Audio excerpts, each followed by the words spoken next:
India Today's news director Rahul Kanwal spoke exclusively to Ruchira Kamboj, India's permanent representative to the United Nations, on what to expect on the 21st of June. Listen in. India's permanent representative to the United Nations, one of the most renowned diplomats of the Indian Foreign Services at this moment, Ruchira Kamboj, joins us on India Today.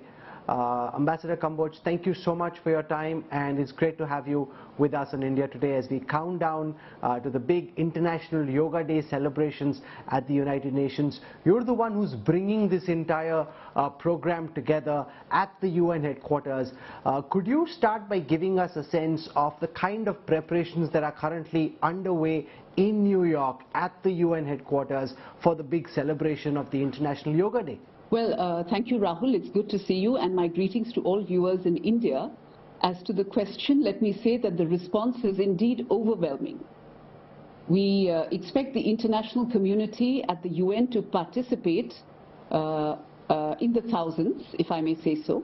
There are 193 countries, and we expect maximum participation.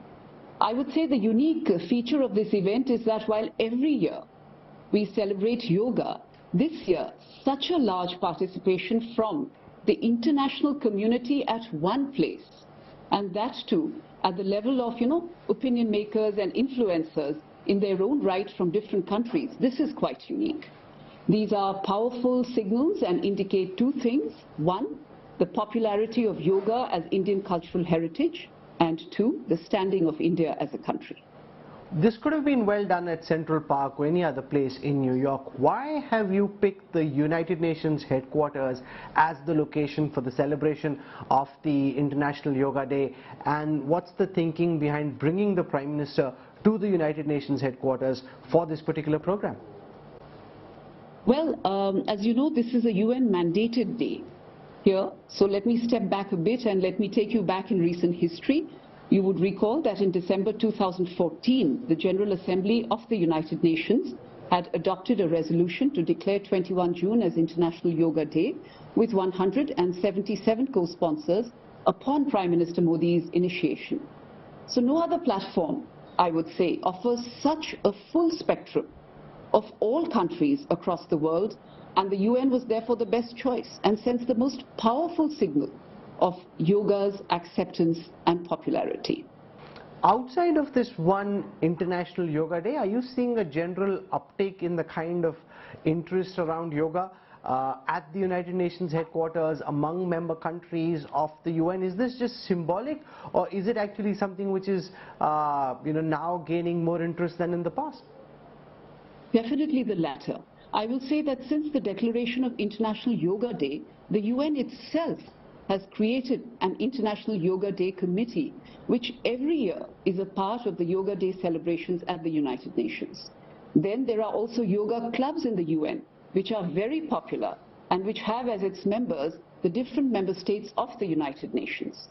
But I would say that the unique feature this year is the Prime Minister himself being a part of the celebrations, with members and countries not only represented at the highest levels, but in overwhelming numbers.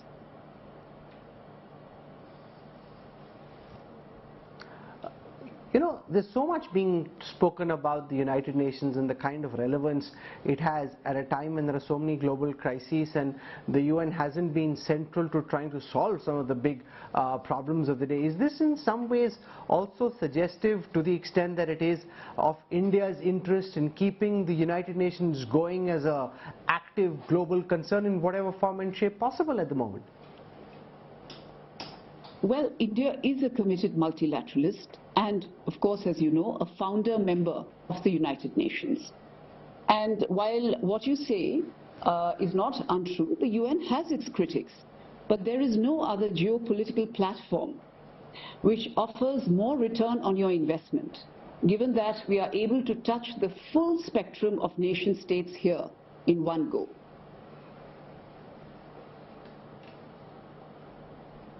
Okay, and outside of all of this, have you been practicing some yoga as well? Is this something that you do, Ambassador, or is this something that you're just going to be doing for this particular day, or is it a part of what you've been doing of late? No. I think I'm definitely going to be a part of International Yoga Day, and I do practice yoga like many other Indians, and I must say that it does make the difference. Oh, fantastic. And we're looking forward to seeing you at the United Nations headquarters on International Yoga Day. Ambassador Kamboj, I know you have a very, very busy schedule. And from that very packed calendar, squeezing a few minutes for us, thank you very much. It means the world to us. All the best, and we hope to see you in person soon.